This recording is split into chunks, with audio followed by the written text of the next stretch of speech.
Good morning, everybody, and welcome to this little interview with Phil Wicks on how you can increase the value of your business up to 200% using simple, proven techniques. And today we're going to answer a few questions. We're going to make it short, to the point, and you'll have a chance to answer some questions. Ask some questions to Phil. But please stick around to the end of this recording because we have a really, really super duper special offer for you, which you won't want to miss. So without any further ado, we are just going to get straight into it. Good morning, Phil. How are you? I'm good, Craig. I'm looking forward to our conversation this morning. It's a topic that's dear to my heart. So, yeah, I'm good. The reason behind this interview was we had a questionnaire on the website and we asked people the following questions. What was the most important thing to them? Getting better quality staff, improving their profit and sales, improving business value, better cash flow, better workflows, and I think it was 86%, of people answered improving my business value. So that's why we're here today, and we're going to go and give you some really, really good tips on that.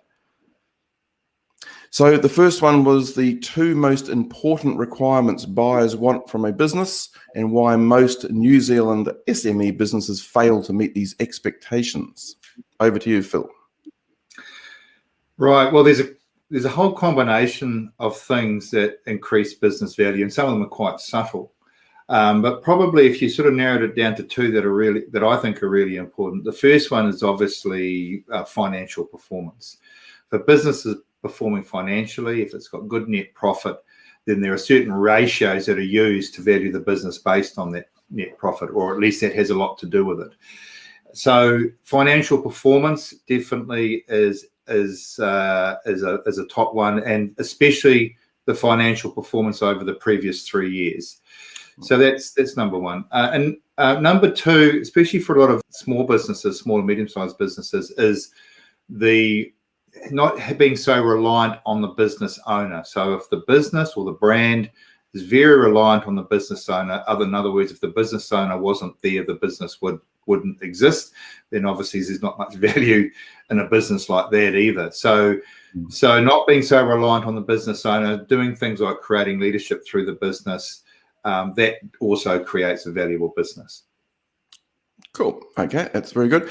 Now, for those coming on, just keep asking your questions. We're going to answer those at the end. And just if you're watching, make sure you stay to the end. It's not a long recording, this one. We've got a very, very special offer for you that you won't want to miss. So stick around to the end. So the next one, Phil, is an insider's method for selling your business with no fees. Can you tell us all about that? Selling a small business often isn't that easy to begin with. In fact, so many businesses just end up shutting their doors. They'll be in existence for 20 years and then they'll just close their doors rather than actually sell their business. One of the things that they can do to create an opportunity to sell the business is look at family and potentially look at staff within the business. And I've got a number of examples where the business has created opportunity for themselves, but also opportunity for their staff by creating leadership in the business and then having a natural succession plan. You've got to be thinking about these things, quite a way out. And family is another one. I have another business where, and this is a business that's grown substantially. The owners are still quite active in the business, but already they're grooming their daughter to take over that business and her partner. And it's quite obvious that will be a really good strategy for them. And but this hasn't happened overnight. This has been planned. But looking at these things, looking at where is there opportunity within the business with family or potentially staff to actually create a succession plan. Okay. We save a lot of money in commission fees too if you did that, I'm sure. Yes, you would. I mean, I don't begrudge people, business brokers. They do a good job, and it's but this is to me, that's probably the lesser of the reasons for doing it. I mean, the reason for doing it is really just creating a good succession plan. Yep, cool. Okay, so we've got 5 critical requirements that will make your business value skyrocket and how to implement them. Yes, well, one of those we've already touched on. Well, a couple of them have sort of touched on, obviously financial performance, more profit in the business. So again, using an example, if I look at a business that I've been working with the last couple of years and that business net profit has grown from like 2,000 net profit to 700,000 net profit. Wow. And their turnover has gone from sort of around 1 million to sort of 2.5. So, obviously that creates tremendous value, a lot more than 200% in regards to where that business is now valued at.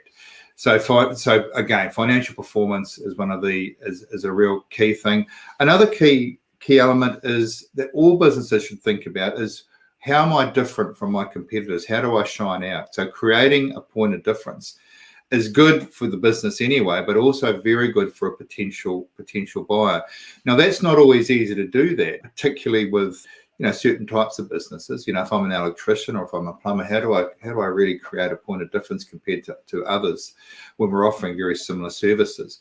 But there are ways, and it's not just about creating the point of difference. It's also about marketing once you do create that point of difference, telling people about it. And that can be done with a whole lot of things, how staff behave, how they appear, just how the business is actually branded, but creating a point of difference is one of those things that's really important. Another thing that can add value, I'll group the last three into one lot around documentation. So we've got, having a really good customer database, having all your systems and processes documented, and even having a business plan. So that comes under a sort of just your general documentation for your business. And the reason why this can be really important for a potential purchaser of a business, seeing all that documentation, understanding the business better, creates a little bit of security for them in purchasing the business. Even having something like a business plan, although you might think, well, I'm selling the business, why do I want to do a business plan? But it's quite good to show a potential purchaser where you believe the business can go over the next sort of 3 to 5 years. But having a really good database of customers and information, so a good CRM system. Mm-hmm. These things all create some security for a potential purchaser, and it's often an area that's neglected. Okay, very good. Right. So the next one is a case study where business has received over 200% increase in the business valuation within 1 year, and what they did to achieve this. Okay, so this is actually referring to the business I was talking about before, but I could have given quite a few examples. But what they basically did, so when I first went in and started working with this business, there's a few things that you noticed. I noticed that they were probably underpricing. I noticed that there were some efficiencies that they could have got in their workshop, and they hadn't done any sort of review of their costings for quite a while. So they were the first things I look at. First thing is actually look at your costs, your supplier costs, the costs within the business.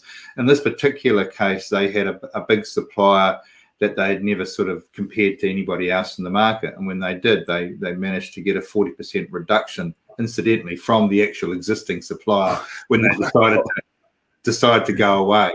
And that in itself was worth $5,000 or $6,000 a month, just that one thing. And then there were all a number of the other costs also created some reduction. So you're sort of trying to move it this way one way, then eventually move it forward with your sales the other way. So I'll get on to that in a sec. And so that was the first thing. There was there was no measurements done with staff performance or actually, workshop performance. So setting up some really good measurements, some good key performance indicators around efficiency in the workshop, and just making the workshop more efficient in the way people operated. That was the other thing that was done.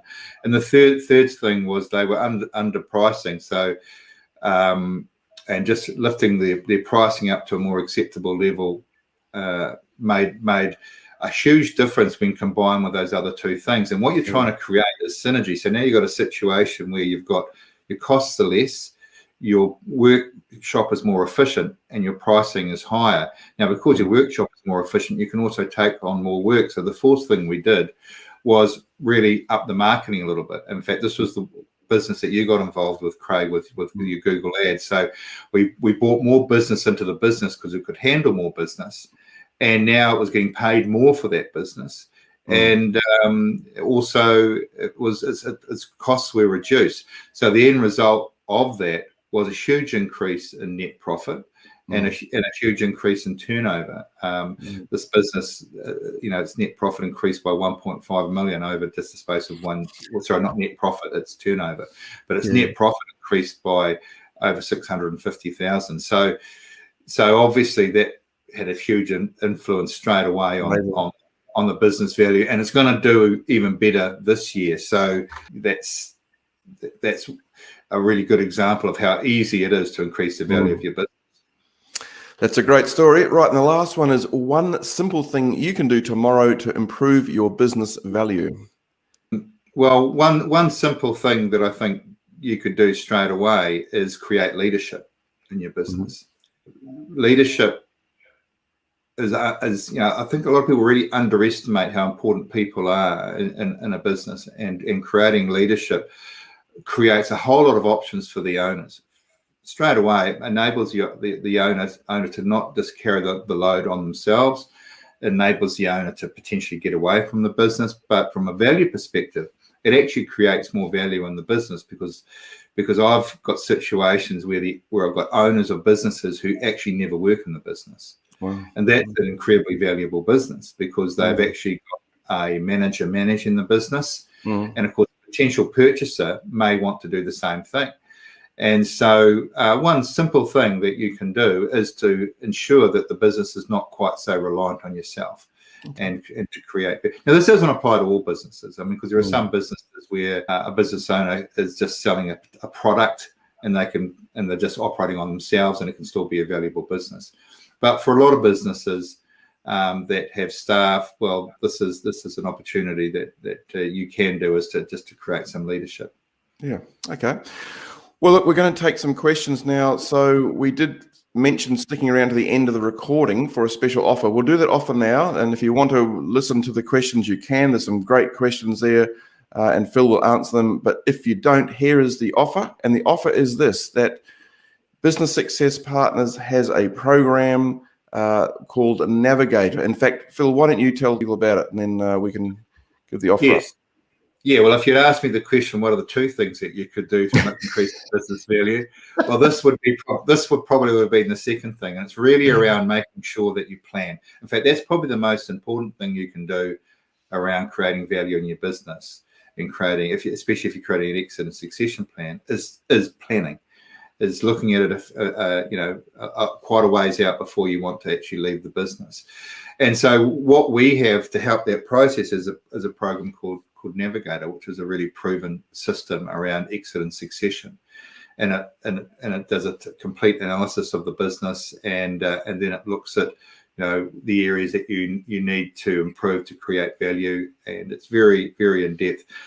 So what we're offering as a part of that process is the initial consultation and the initial analysis of the business, which is worth around $1,500.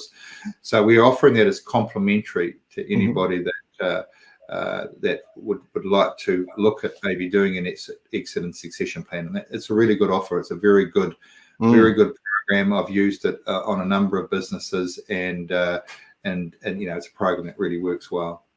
Okay. So in order to get that, you will need to go over to businesssuccesspartners.co.nz, and there is a form there on the contact page, just a general form that you can use. And when you fill the form out, you need to use the keyword Navigator.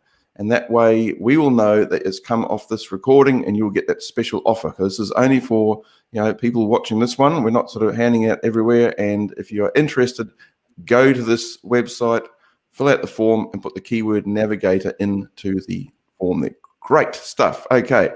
If you have trouble finding Business Success Partners, just Google Business Success Partners NZ, and then you'll find, and you'll be able to see all the glowing testimonials. Okay, moving on. Right, we're going to get straight into the questions now.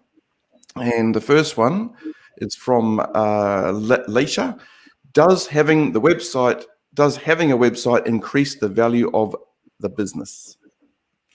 Well, it certainly can with some businesses, because the whole business is based around a website. So, some businesses operate a web shop or something similar like that. So then, obviously, then those businesses, their value is created solely through their website. But for general businesses, yes, I mean, it's just one of the little things that adds to the look of the business. And one of the first things you'll do if you are checking out a business is have a look at the website. And obviously, if the website looks professional and it's well done, then that does add to your impression of the business, which in turn adds to the value of the business. So it's not one of the things that's going to add thousands and thousands and thousands of dollars, but it's something that's pretty important. Okay, I think that's a good answer. And here's from Brian. How much inventory do buyers consider normal for selling a business? So how long's a piece of string? So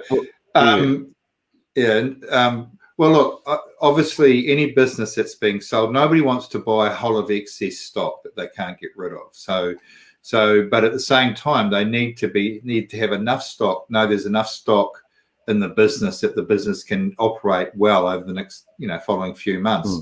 So it's a matter of just having the right amount, the stock that enables the business to carry on over the next few months, but not a whole lot of excess stock, especially stock that's not selling. Businesses won't want to, so a potential purchaser won't really want to sort of have that, or at least won't look at it as part of the value. So obviously normal stock will be added as part of the value of the business, but if it's excess, not so much. Okay, that's good. So there's not really a simple ratio. Every business would be different, I would imagine. Yes, definitely. Yeah. So here's Simon. Is it a good idea to have staff with equity, and will this affect the sale price? Good question, Simon. That is a good question, actually. Staff with equity, and will it affect the sale price? It could, but not necessarily. I mean, it just, if you've got staff that actually have some shares in the business, then there'll be a whole lot of potential scenarios what will happen during the sale price. So they may still keep their shares in the business. Probably more likely is that they will just be paid out for those shares.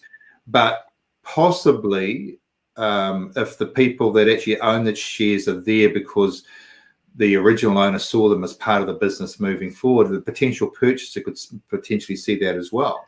So there might be some value in that, but it probably wouldn't.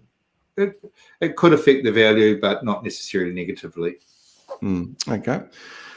Trudy, is not a good idea when selling to maintain some equity. Hang on, So what Trudy's saying, is it a good idea when you're selling a business to maintain equity, and will that get her a higher sale price?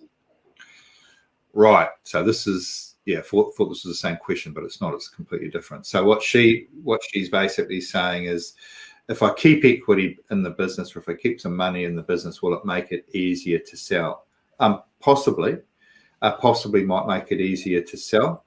Why would you keep equity in the business? Well, there's two reasons. One is you might keep equity in the business because you still believe it's a good investment. The second reason would be because you're potentially vendor financing. So potentially a business that, let's say, it's selling for $400K, but the owner can only borrow $200K, and you might say, well, I'll vendor finance the other $200. I'll leave that in there, and charge a slightly higher interest rate than I'll get from a bank, so I get some benefit from it too. And that does two things. Obviously, it allows the actual owner to get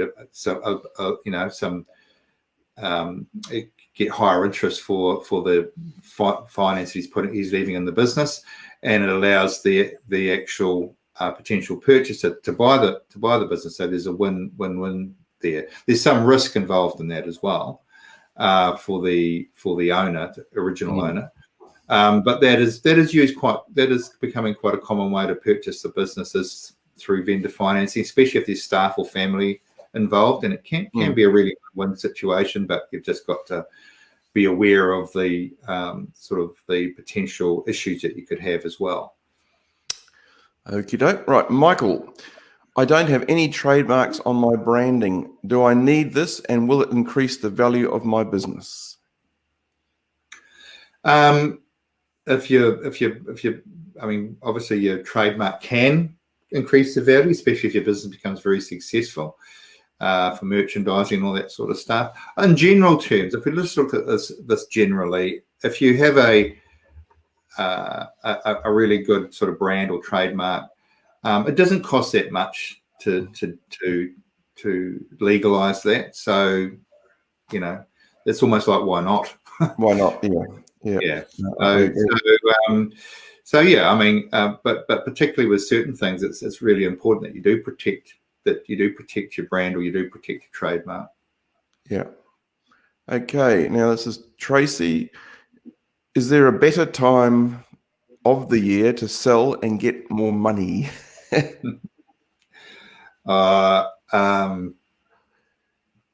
I think even with real estate, they always say that summer's a better time to sell than winter, but no, not really. I mean, look, the best time to sell your business is after you've done a whole lot of planning to sell it, and you've done everything to put your business to make it more valuable.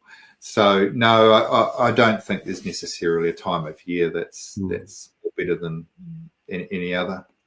Yeah. Okay. Right, we're sort of up to time now, really. So if you've got any more questions, just you can pop them over at Business Success Partners. Make sure you attention them to Phil. But while you're there, you may as well use the keyword Navigator and get a free report or investigation or assessment. What actually is it, Phil? It's an assessment. It's an in-depth assessment. Yeah. So. Okay, so you get your in-depth assessment. Using Navigator software, which is valued at $1,500, and you might as well do that while you're here. So that's been great, Phil. I think it's answered all the questions. So appreciate your time today, and we'll probably do this again. There's more questions coming in, so it's obviously a very popular topic. So thanks for that, and we'll talk to you soon. Great, been great to talk to you. See ya. Cheers. Bye.